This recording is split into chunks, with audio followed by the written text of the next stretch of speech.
근현대사 급속충전 일제강점기 뿌식입니다. 자, 일제강점기 요 단원 중에서 자, 2장이죠. 예, 민족의 독립운동, 우리 독립운동의 역사와 관련한 내용들 위주로 우리가 한번 보도록 하겠습니다. 자, 그러면은 쭉 넘겨봐야 되겠네요. 자, 여기 120쪽에 해당하는 내용 시크릿 노트 민족의 독립운동 요 내용입니다. 자, 제일 처음에 1910년대 민족운동이죠. 1910년대다라고 하면은 일제강점기 헌병 경찰 통치 시기입니다. 자, 이 시기 때는요 강압적인 일제의 무단 통치 요거 때문에 이제 국내에서의 각종 독립운동 활동 이런 것들이 활발히 전개되지는 못하고 있었던 시점이다. 자, 의병, 기존의 의병은 앞서 근대사 마지막 시기 때 있었던 바로 그 의병을 토벌하는 남한 대토벌 작전 이후에 국내 의병은 상당 부분 위축되었습니다. 그리고 마지막 의병장이 1910년대에 활약하는데 이제 최응원이라는 인물 시기를 파악하시고 넘어가시면 되겠고요. 그리고 신민회가 이전에 조직돼서 일제강점기 초반까지 비밀 결사로 활약하게 되죠. 이 신민회는 비밀 결사 조직이었습니다. 자, 이 신민회가 해산되는 배경이다라고 한다면요, 바로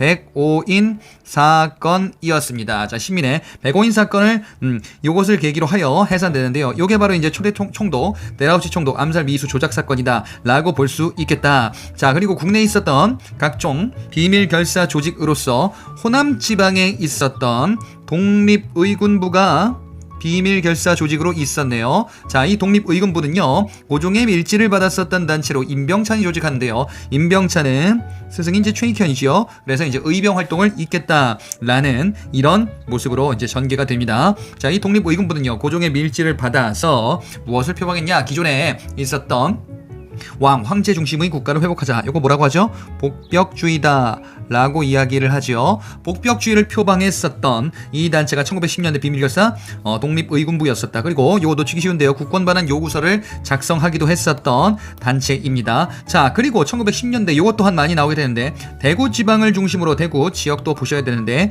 요 단체가 바로 이제 대한광복회입니다. 대한광복회. 자, 이 대한광복회는요 국내에 있었던 의병계열, 애국개몽운동계열 이들이 이제 연합한 단체의 성격을 띠고 있었다. 핵심 인물 박상진 인물 눈으로 한번 보시고요. 그 다음에 이들이 표방했었던 정치체제다. 애국개몽운동 계열, 예, 요것이 이제 반영됐다라고도 볼 수 있는데 공화정을 추구하게 되죠. 공화정을 추구한다라는 거, 예, 요 포인트로 한번 보신 다음에 한편으로 이들은요 돈을 모으려는 여러 가지 노력들을 전개합니다. 군자금을 모아서 군대를 키우겠다라는 이러한 노력이다라고 볼 수 있는 게 이제 대한광복회의 활동이다. 자, 군자금을 모금하는 이런저런 방법들을 이제 전개하게 되는데 친일파를 색출하고 처단하는 활동을 통해서 각종 이제 군자금을 모으고 한편으로는 부의 의연금을 통해 이 군자금을 모으는 활동을 전개했었던 게 박상진 중심의 대한광복회였었다. 그 외에 조선국권회복단, 조선국민의 송축회, 선명단 이름 정도 이렇게 보시면 되겠습니다. 1910년대 국내에 있었던 단체들이다. 자, 중심은 국외로 이제 넘어가기도 하는데요. 국외 만주 일대에 있었던 각종 기반들, 예, 1910년대에 해당하는 내용들이 되겠죠. 자, 서간도 지방에 있었던 자, 기반이다라고 한다면요, 바로 이제 삼원보가 있었네요. 삼원보는 이제 신민회에서도 등장했었고요. 서간도다라고 하면요 남만주다라고도 이야기를 하죠. 요 지역입니다. 신민회 활동 영역이고요. 자, 이후의 단체로서는요 경부한 기억나세요? 경학사, 부민단, 그리고 경부한 한족회. 자, 이런 단체들, 자, 다 바로 서간도 일대, 자, 지역 구분 하셔야 되는 포인트였었습니다. 자, 그리고요 신민회와 관련해서 등장했었던 교육기관이 있으니 바로 이제 신흥 강습소가 있었어요. 신흥 강습소, 예, 그래서 이제 신흥 무관학교다라고도 얘기하는 신민회 주도와 관련이 되어 있죠.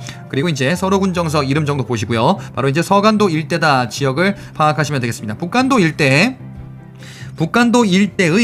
기반이 되는 그 한인촌이다라고 한다면요 용정촌, 그리고 명동촌, 예, 이런 기반을 가지고 있었죠. 한인들이 상당히 많이 살고 있었던 곳이다. 자, 그리고 단체로서는요 간민회, 그리고 중광단, 자, 이런 단체들이 있었죠. 다시 한번 써보자. 중광단. 자, 그 중에서 중광단이라는 이 단체는요, 대종교, 예, 바로 이제 반군을 신앙으로 섬기는 이 대종교의 후원을 받았던 대표적인 단체, 독립운동 단체가 중광단이었었고요. 북로군 정서, 요거 이후에 등장을 하겠죠. 자, 교육기관으로 쭉 활약하게 되는, 자, 그 기관이 바로 이제 서전서숙이라는 기관이 있었습니다. 이상설이라는 인물이 종종 등장한다라는 것을 봤었죠. 그리고 북만주 일대는요, 밀산부 한흥동이라는 포인트가 있었어요.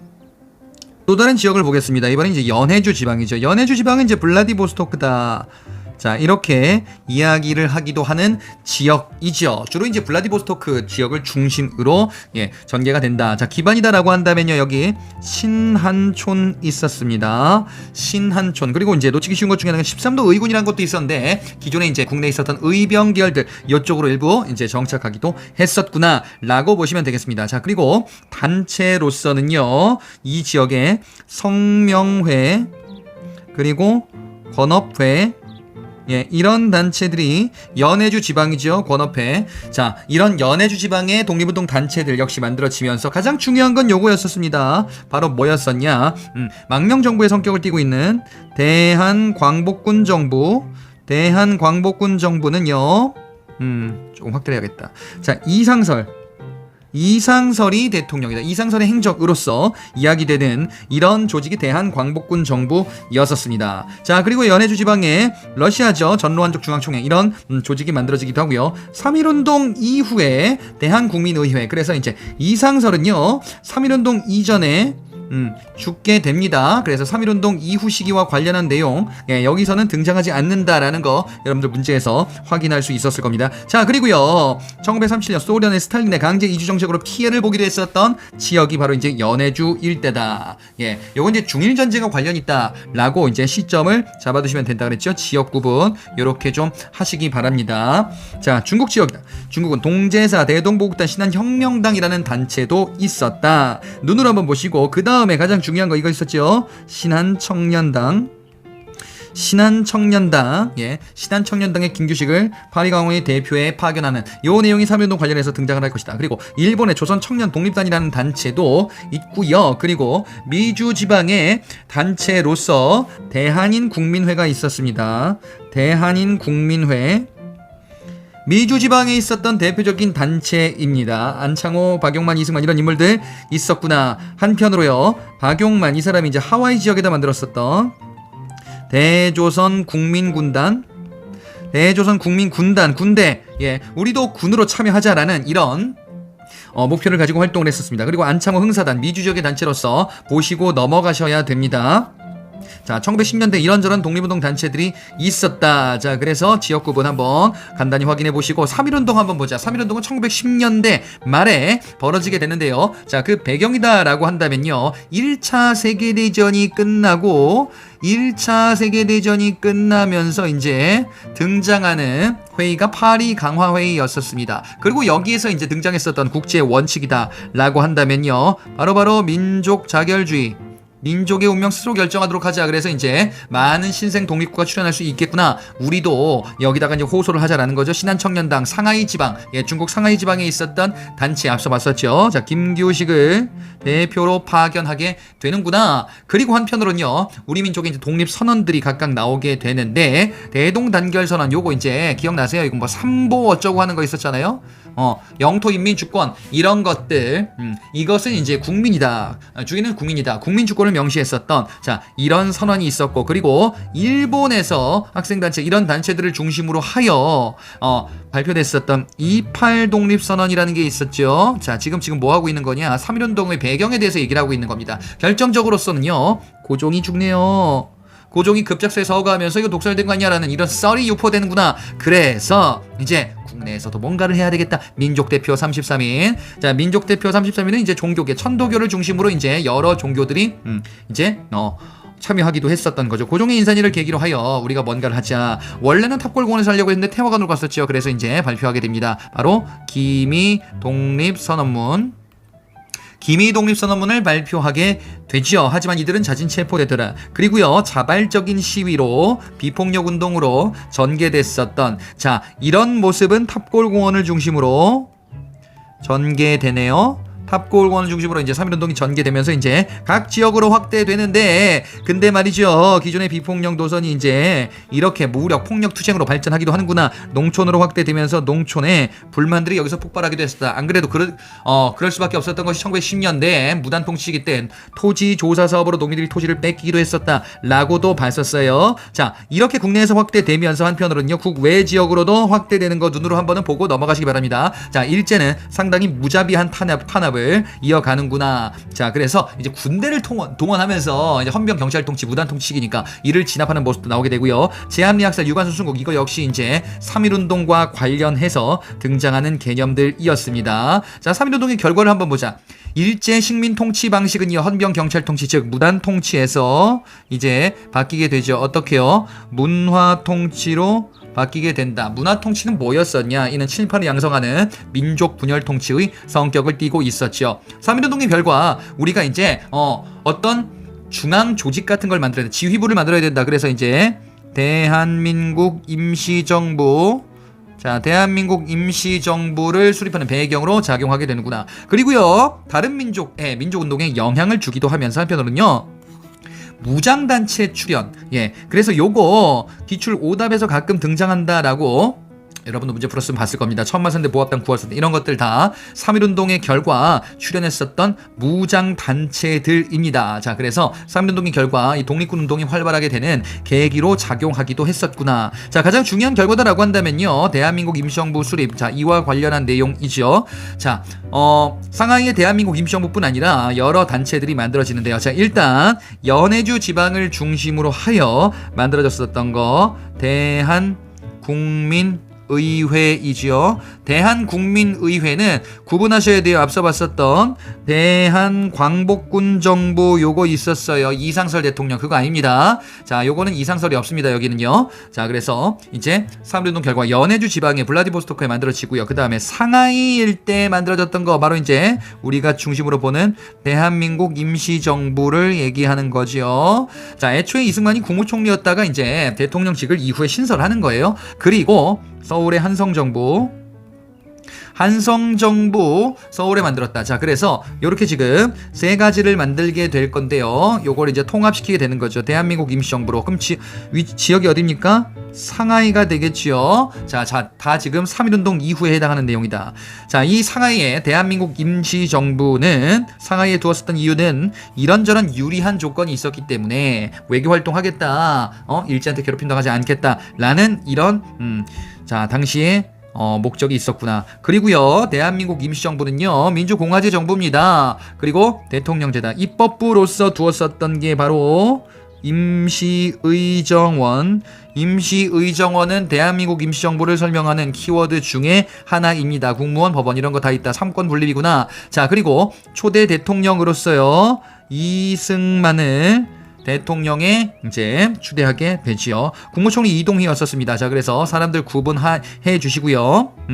대한민국 임시정부는 그렇다면은 어떤 활동을 전개하였는지 내용들 한번 보자. 자, 비밀행정조직망, 행정망이다라고 돼 있는데요. 대한민국 임시정부의 정보, 자금 이런 것들을 이제 모으는 활동들을 전개하게 됩니다. 자, 그래서 대한민국 임시정부의 비밀행정조직망으로서요, 자, 연통제 그리고 교통국, 자, 요런 것들 조직의 성격 비밀행정망이다라는 거, 예, 이렇게 뭐 구분할 필요까지는 없습니다.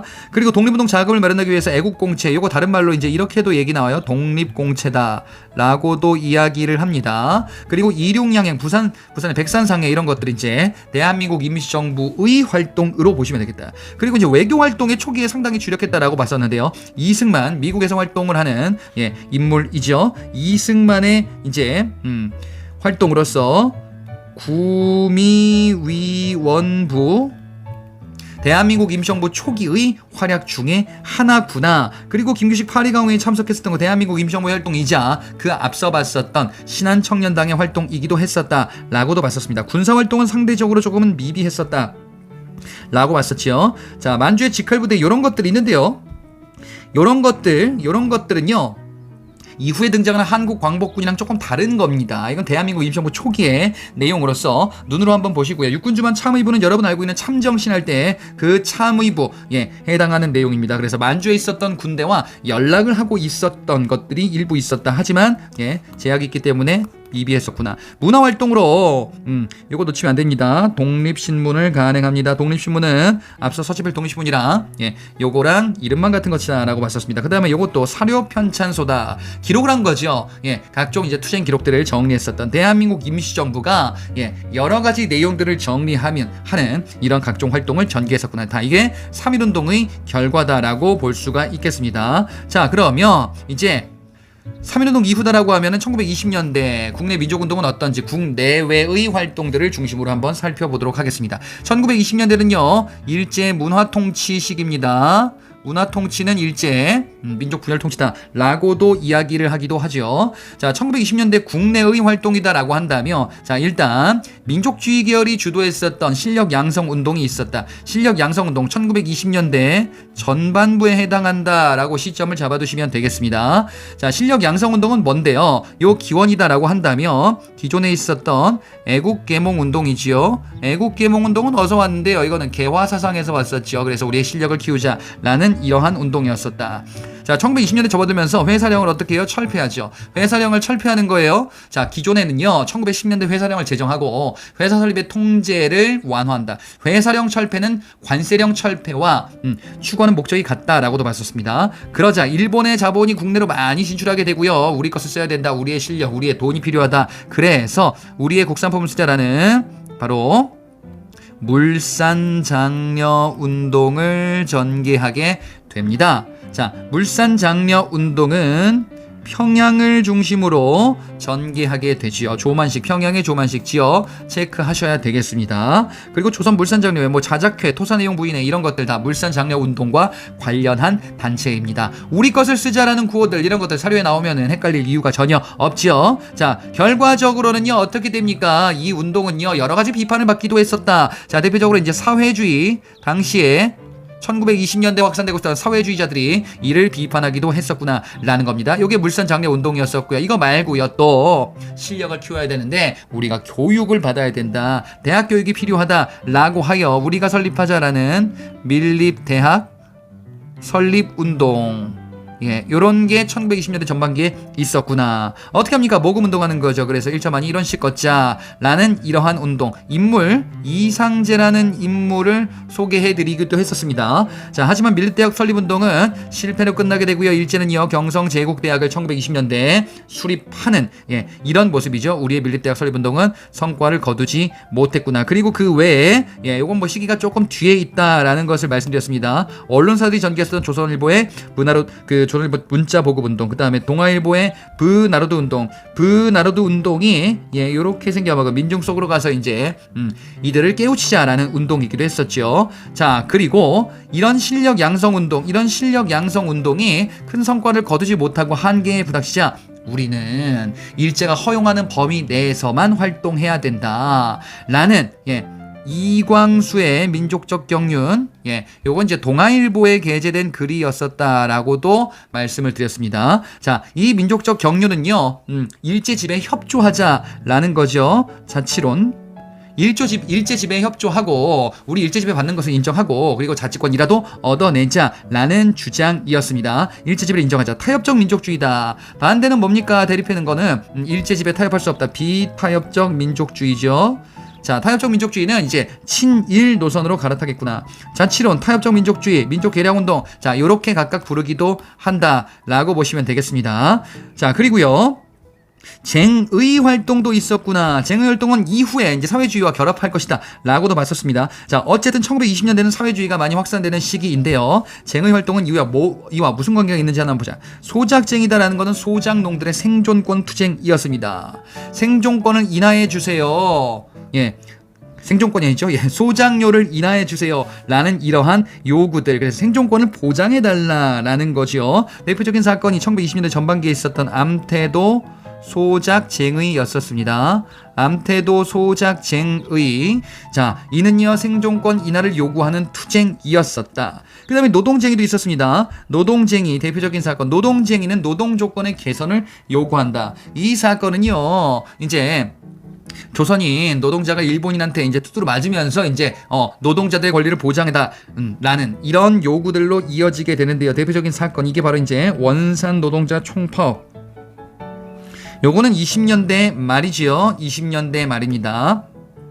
자, 이 소작쟁이, 노동쟁이 이런 것들은요 애초에는 생존권 투쟁이었었습니다. 생존권 투쟁이었었다가 이것이 이제 바뀌게 되는 거죠. 어떻게요? 혁명적 적색 운동으로 이렇게 바뀌게 되는 겁니다. 혁명적 적색 운동이다. 사회주의와 이제 긴밀하게 결합하게 된다라는 것을 의미하는 거예요. 조선 농민총동맹, 조선 노동총동맹 눈으로 한번 보세요. 뭐 농민 노동 총동맹 이런 것들 사회주의와 관련 있다. 이렇게 봐주시면 되겠습니다. 자, 그래서 각종 단체들이 나오기도 하고요. 조선 공산당 이런 것도 등장하죠. 일단 또 조선 학생과학 연구회 이건 어디에서 등장하냐? 이 뒷장에 보시면요. 60만세 운동 관련한 내용이 있을 거예요. 여기에서 등장하는 단체로 미리 한번 보고 넘어가신다. 자, 어쨌든 일제는 이런 각종 사회주의 이런 운동들을 탄압하기 위해서 새로운 법령을 1920년대에 제정하게 되니 그것이 바로 이제 치안유지법이었습니다. 1920년대에 대표적인 일제의 통제 법령이다. 이렇게 볼 수가 있겠네요. 자, 그러면 이제 20년대 후반기로 접어들면서 어떤 일이 벌어지는지 한번 볼게요. 자, 순종이 죽죠. 순종이 죽으면서 3.1운동 다시 한번 해보자. 그래서 이제 학생들이 주도하는 좀 아까 봤던 조선 학생과학연구회 이게 이제 간혹 등장을 한다. 이 사건이 뭐냐? 만세 시위죠. 60만세 운동이다. 자, 60만세 운동은요 학생들이 주도했었던 이런 운동으로서 순종 서거를 계기로 전개됩니다. 자, 이 운동은 민족주의, 사회주의가 주도하면서 민족주의와 연대를 꾀하게 되는데 바로 그래서 민족주의와 사회주의 이들의 협력 계기였었구나. 이것이 바로 이제 60만세 운동이었었어요. 자, 이 60만세 운동 이후에 이제 뭘 하게 되나요? 여기부터 보자면요. 우리의 유일한 당을 만들자. 민족 유일당 운동 이런 것들이 이제 전개되는 거죠. 민족주의, 사회주의 이제 연대하자. 조선 민흥회 그리고 정우회 선언. 자, 정우회 선언, 민족주의 연대하자는 사회주의의 움직임이었었습니다. 자, 이런 것들은요, 민족 유일당 운동의 국내 배경이었었고요. 국외 유일당 운동을 단체를 만들기 위한 이런 모임도 나오게 되고요. 뭐 통합 얘기 나오는 거 1920년대 다 민족 유일당 운동과 관련이 있습니다. 그래서 이 민족 유일당 운동의 결과로 만들어진 게 바로 뭐다? 신간회. 1920년대 지금 후반기입니다. 신간회는요, 1920년대니까 공개단체로서, 합법단체로서 일단 활동을 하게 되는구나. 자, 이 신간회는 지금 좀 전에 운동이었었던 민족 유일당 운동의 결과물입니다. 그래서 민족 유일당 운동 설명을 한 다음에 결과 골라라 그러면 신간회 고르시면 돼요. 자, 이 신간의 민족 유일당 운동이다. 그래서 신간의 강령 기억나십니까? 신간의 강령이다라고 한다면 뭡니까? 기회주의를 배격한다. 우리는 기회주의를 배격한다. 단결을 공고히 한다. 라는 것들 살펴봤었어요. 그래서 신간회는 이제 연합단체로서 성격을 띠고 있다. 뭔 연합입니까? 비탈적 민족주의와 사회주의의 연합이었었습니다. 그러면서 각종 여러가지 활동을 전개할 건데요. 원산 총파업 아까 봤었죠? 그 다음에 갑산 화전미 사건 이런 사건들을 지원하면서 조사단을 파견하기도 하는데 결정적인 사건이 발생하는구나. 여기다 써보자. 바로 이제 광주 학생 항일운동이네요. 광주 학생 항일운동 1920년대 말에 전개된 운동입니다. 일본인 학생이 한국인 여학생을 희롱했었구나. 그래서 이제 충돌이 벌어지게 되고 한국과 일본인 학생들 사이에 충돌이 벌어지게 되고 학생들이 주도하는 이런 모습으로 또한 이어지기도 한다라고 보시면 되겠습니다. 그래서 이제 신간회가 진상조사단을 파견하고요. 그리고 어떻게 민중대회를 개최하고자 시도도 했었습니다. 하지만 이는 무산되게 되죠. 자, 이게 광주 학생 항일운동과 관련한 내용이었었어요. 신간의 내용에서 다시 한번 보자. 자, 지금 좀 아까 본 것처럼 광주 학생 항일운동의 광주 학생 항일운동, 여기 이제 조사단을 파견했었던 거죠. 그리고 민중대회 개최를 시도했었다. 하지만 실패로 끝나게 되죠. 자, 이렇게 실패로 끝난 다음에 민족주의 세력은 일제와 너무 대립하지 말자라는 온건 노선으로 전개, 저 방향 전환을 시도하는구나. 그리고 이제 사회주의자들은 이에 대해서 비판하게 되죠. 결과적으로는 어떻게 돼요? 해소 결정이 나면서 신간에는 자체적으로 이제 분열하는 결과로 나타나게 되는구나 라고 보시면 되겠습니다. 자, 다음에 1920년대 국외민족운동 내용으로 넘어가 보겠습니다. 1920년대입니다. 마찬가지로 문화통치 시기에 해당해요. 대한민국 임시정부는 앞서 출범을 했었다가 이제 어떻게 되는지 다양한 노선들이 여러 노선들이 대립하는데 이승만은 외교 독립을 주장했었던 인물이다. 이동희는 무장투쟁론, 그 다음에 안창호는 실력 양상론 이런 것들을 주장했었던 대한민국 임시정부에는 여러 노선들이 있었다라는 것을 확인해 보시면 되겠습니다. 그리고 연통제와 교통국 이것이 이제 결국 파괴되네요. 그래서 이제 여러 가지 문제가 생기는 1920년대 초반부에 해당하는 내용이다. 그 다음에 이승만 위임통치청원서, 그렇기 때문에 어떤 노선에 대해서 반발이 있었냐, 당시 임시정부 조직 내에서 외교론에 대한 이런 노선의 갈등이 비판이 있었다라고 보시면 되겠습니다. 그래서 문제가 있으니까 모여가지고 이 문제를 해결하자라는 회의가 개최되니요. 그게 바로 국민대표 회의가 되겠죠. 자, 이 국민대표회의와 관련해서는 일단 모이자라는 거예요. 누가 지금 모이자라고 했냐? 임시정부에 분란이 많은 사람들, 해상 새로운 정부 수립을 추진하자. 신채호를 중심으로 하는 창조파이지요. 강경 노선이다. 반면에 안창호, 개조 후 존속하자, 안에서 천천히 개혁하자라는 개조파, 온건 개혁파다라고도 볼 수 있네요. 반면에 김구는요, 유지파, 지금 그대로 일단은 가보자. 회의를 불참하게 된다. 자, 어쨌든 국민대표회의는요, 이렇게 열리게 되는데 결과적으로는 결렬되게 됩니다. 많은 사람들이 이탈하게 되고요. 당시 대통령 이승만 탄핵하게 되죠. 새로운 대통령으로 선출된 사람이 바로 박은식이었습니다. 박은식을 새로운 대통령으로 선출합니다. 자, 그런데 이런저런 문제가 있다 그래서 그 이런저런 문제가 3번에 있습니다. 지금 자, 헌법 변천, 원래 지금 이승만 대통령, 박은식 새로운 대통령 중심제예요. 이게 대한민국 임시정부 초대 헌법이었었습니다. 개정된 헌법인데요. 2차 개헌 헌법으로서 이제 국무령 중심의 내각 책임제, 국무령 중심의 내각 책임제로 개편하게 되죠. 지금 이 사이에 무슨 일이 있었던 거예요? 이 사이에 지금 이런저런 일들이 있었던 거죠. 국민대표 결렬 이후에 박은식 대통령. 하지만 문제가 있었다. 그래서 개정을 하더라. 1920년대기다. 자, 요걸로 개정했다가 안 되니까 또 한 번 개정했다. 국무위원들 중심입니다. 자, 그래서 뭘 합니까? 국무위원들이니까 집단이죠. 집단 지도 체제로 전환을 꾀하게 되죠. 이게 1920년대입니다. 그 다음에 나중에 이제 충칭에 정착하는 내용이 등장하는 게 바로 이제 뒷부분 내용인데요. 헌법 정리해서 미리 한번 보자면요. 주석 중심 체제. 요때는 김구 중심이죠. 이후 얘기죠. 그 다음에 주석에다가 부주석을 신설하게 된다. 김규식입니다. 자, 이렇게 대한민국 임시정부의 헌법이 변천되고 있다라는 거 파악해 주시면 되겠습니다. 1920년대에 대한민국 임시정부의 각종 이야기들이었습니다. 자, 다음은 의열단입니다. 의열단 3.1운동 이후에 조직됐었던 단체이죠. 김원봉, 자, 김원봉, 윤세주 이런 인물들 나왔었던 기억하시죠? 만주, 길림, 지린이라고도 불리는, 여기서 조직이 되었습니다. 활동 지침이다라고 한다면요, 의열단은요, 폭력혁명, 파괴, 폭동, 암살 이런 것들, 이 지침이 나와 있는 건 이제 신채호가 작성을 했네요. 신채호가 작성했었던 조선혁명선언의 키워드는요, 민중의 폭력혁명입니다.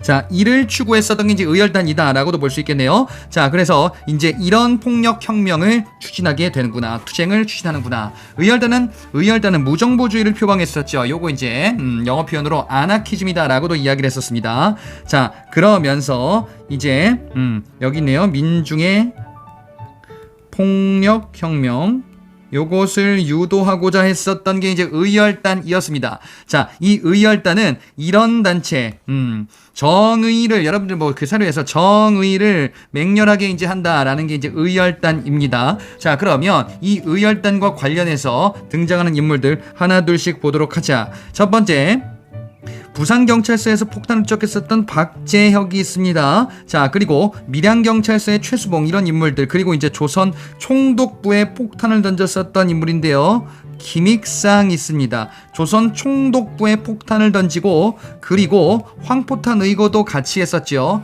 자, 이 김익상 인물 기억을 꼭 해주시고요. 그 다음에 김익상과 이제 서로 오답으로도 등장하기도 했었던 기출이 있었는데, 종로경찰서에 폭탄 던졌었던 김상옥이 있죠.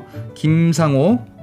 자, 김상옥, 종로경찰서, 김익상, 조선 총독부, 예, 요렇게 각각 가주시고, 그리고 도쿄궁성 이중교에 폭탄 던졌었다. 예, 이 사람은 김지섭이었습니다. 다 의열단 지금 관련 인물들 하고 있어요. 그리고 동양척식 주식회사 식산냉 나석주가 있죠.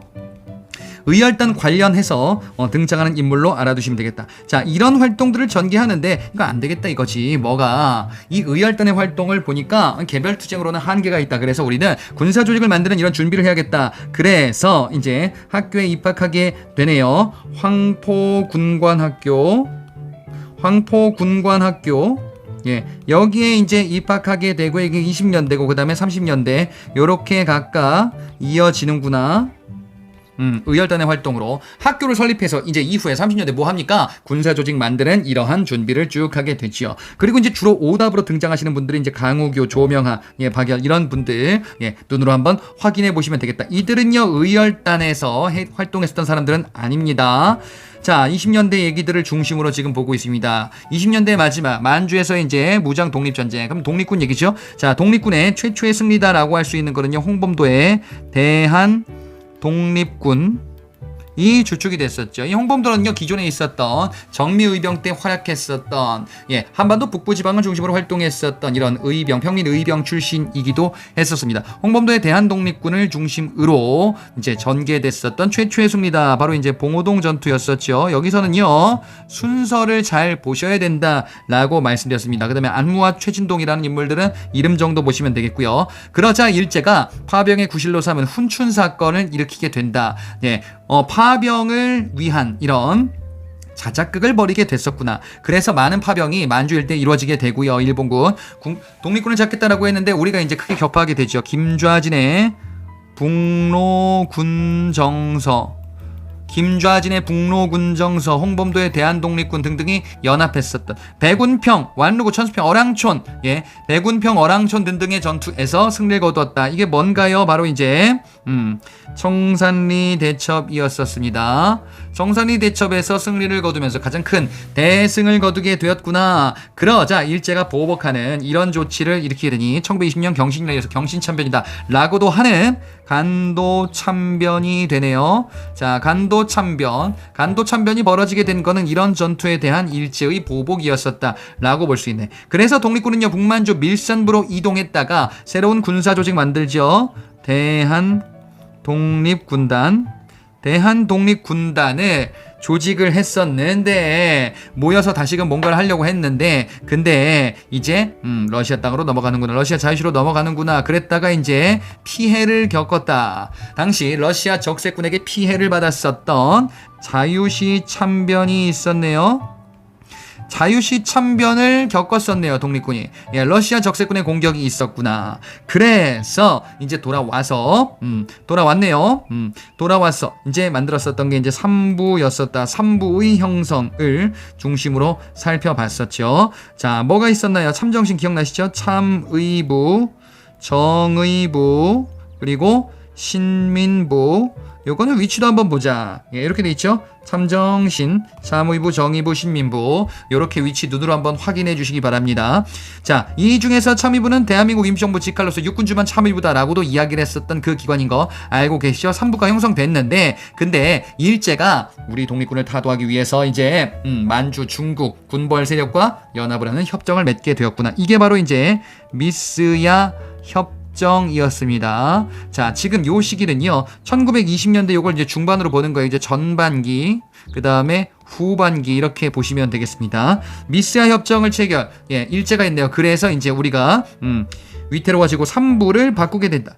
삼부를 통합하자. 삼부 통합 운동을 전개하게 되지요. 자, 이 삼부 통합 운동, 남만주, 북만주 이렇게 되어 있는데요. 남만주 일대 국민부, 북만주 일대 혁신의회 이렇게 되죠. 요거를 이제 조금 위아래를 바꾸는 게 여러분들 그 이해하는데 조금은 편할 것 같아요. 북쪽이 위쪽이니까. 자, 어쨌든 국민부는 조선혁명군, 조선혁명당의 군대로 소개하기도 하죠. 혁신의회는 한국독립당의 군대, 한국독립군으로 바뀌게 된다. 요 한국독립군, 요게 이제 지청천 부대, 그 다음에 조선혁명군, 요게 이제 양세봉 부대, 요렇게 이어지겠죠. 이게 이제 삼부 통합운동의 결과였었다. 자, 요게 1920년대 만주의 독립군이다. 그러면 요거 이어서 이 분위기 그대로 1930, 40년대 요렇게 넘어가 보겠습니다. 얼마 안 남았습니다. 1930년대 얘기들부터 보자.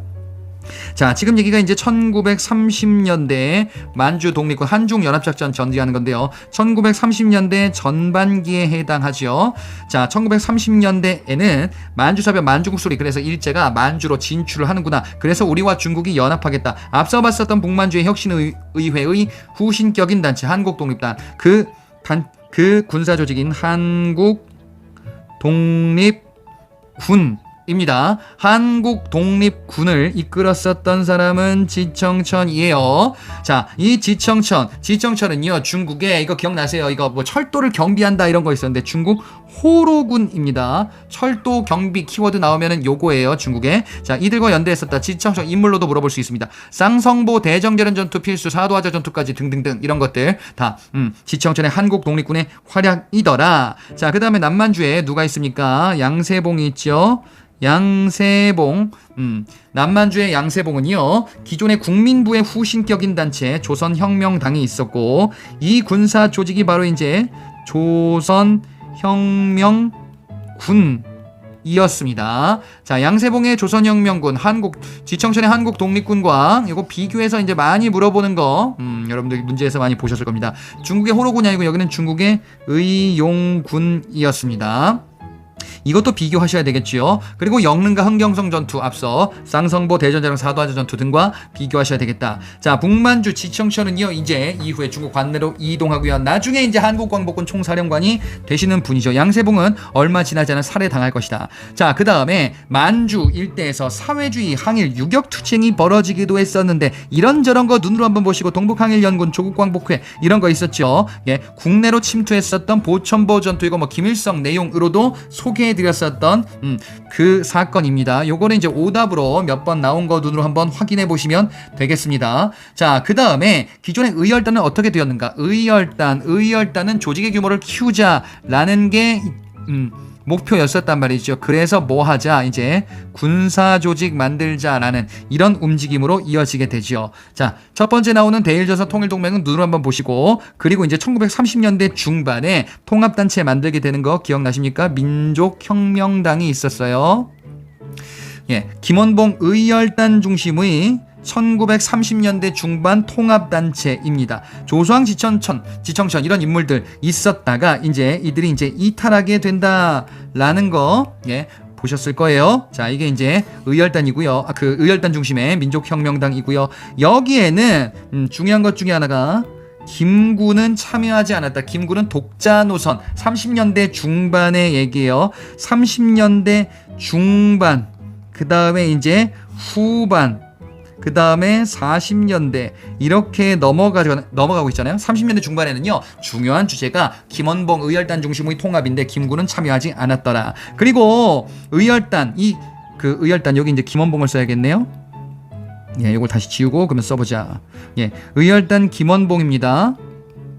김원봉 인물을 기억해 주시면 되겠고, 그 다음에 30년대 후반으로 접어들면서 이제 새로운 조직으로 다시금 거듭나게 되니, 요것은 이름이 좀 길죠. 조선민족 전선연맹이었었어요. 요건 어디에서 등장하냐면요, 이후에 김원봉이 주도해서 만든 중국 관내 최초 군사조직 조선의용대, 조선의용대를 거느린 군사 조직으로 소개가 될 거예요. 그래서 이제 지금 김원봉이 이렇게 주도하고 있다라고 보시면 되겠어요. 김원봉이 주도해서 만든 이런 단체였었구나. 자, 중국 관내 최초 군사 조직이죠. 어디입니까? 우한 한커우 여기 일대 위치 기억하셔야 되겠습니다. 자, 그리고요 이 김원봉이 조직했었던 조선의용대는요 중국 국민당 정부의 지원을 받으면서 활약합니다. 여기서 활약하는 거예요. 이게 중일전쟁에서 활약하는 거예요. 그래서 중국과 연합하여 각종 활동들, 특수 첩보작전 이런 것들을 중심으로 이제 작전을 전개할 것이다.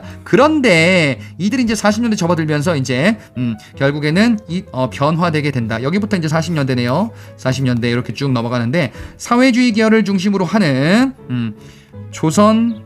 조선의용대 화북지대가 있죠. 자, 조선의용대 화북지대 여기는 김원봉이 없습니다. 김원봉은 여기 있어요. 요쪽에 없고 요쪽에 있다. 김원봉은요 이후 40년대 대한민국 임시정부 정규군 한국광복군에 합류하게 되지요. 요 얘기가 뒤에 나오죠. 그래서 조선의용대 화북지대는 김원봉이 존재하지 않는다라는 걸 보시면 됩니다. 이들이 이제 어떻게 돼요?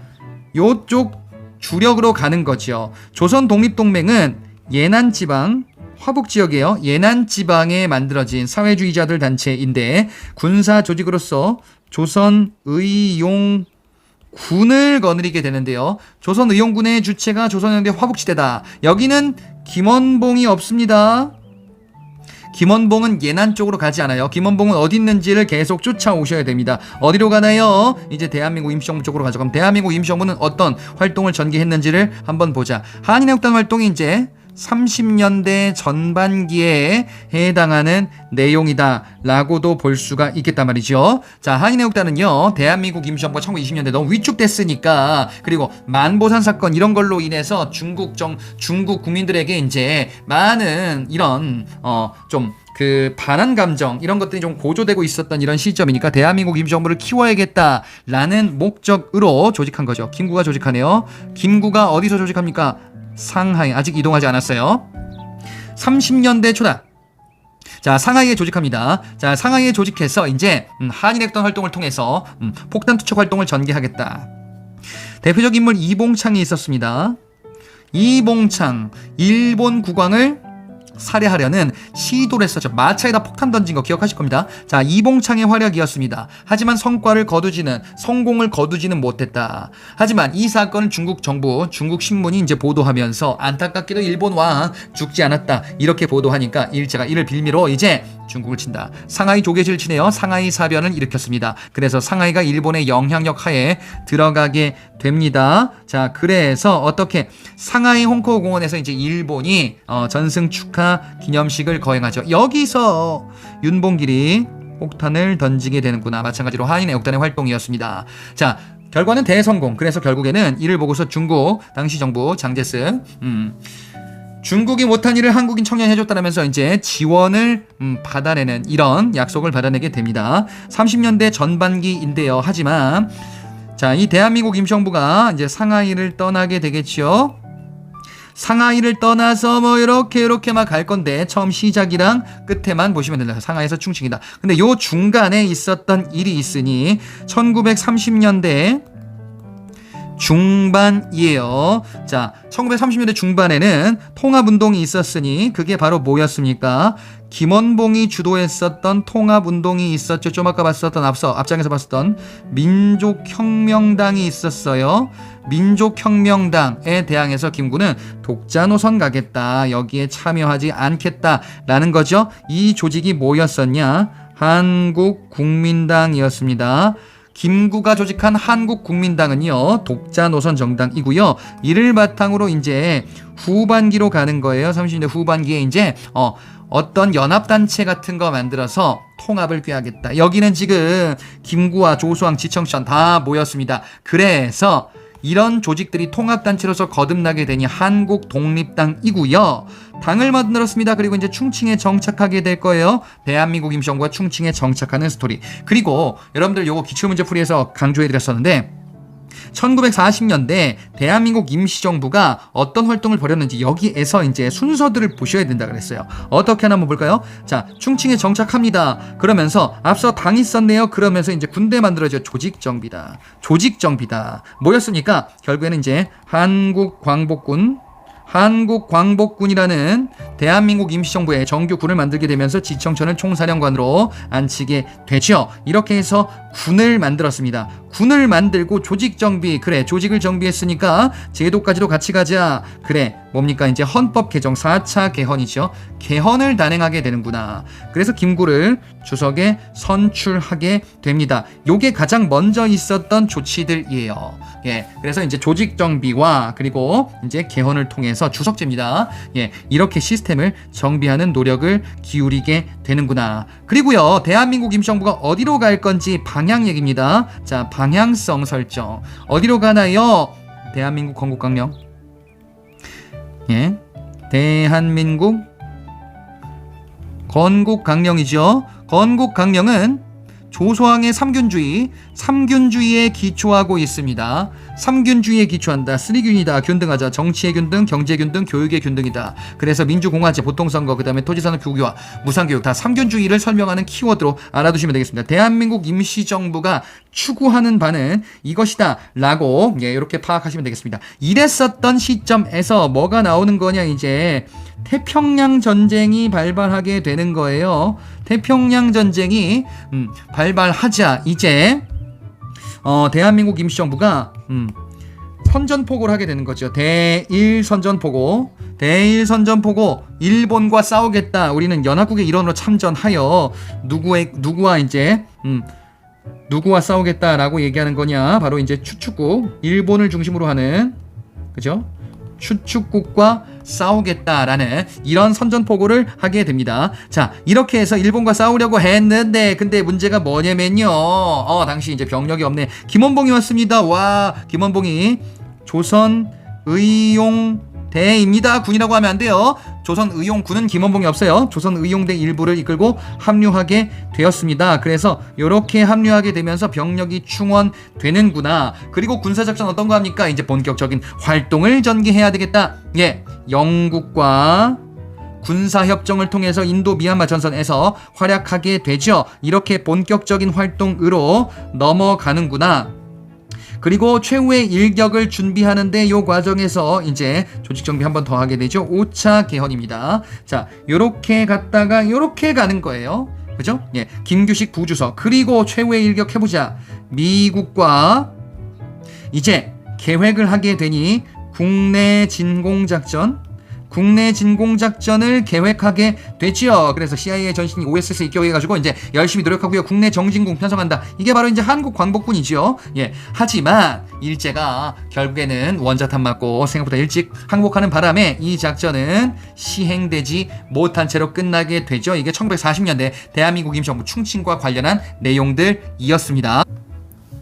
자, 대한민국 임시정부와 관련한 내용은 어떤 형태로든 문제가 반드시 나온다라고 생각을 하시면서 이제 정리를 좀 해주셔야 되겠습니다. 자, 여러분들 시간이 귀하니까 여기서 마무리하겠습니다. 저는 현대사에서 뵙도록 할게요. 수고하셨습니다.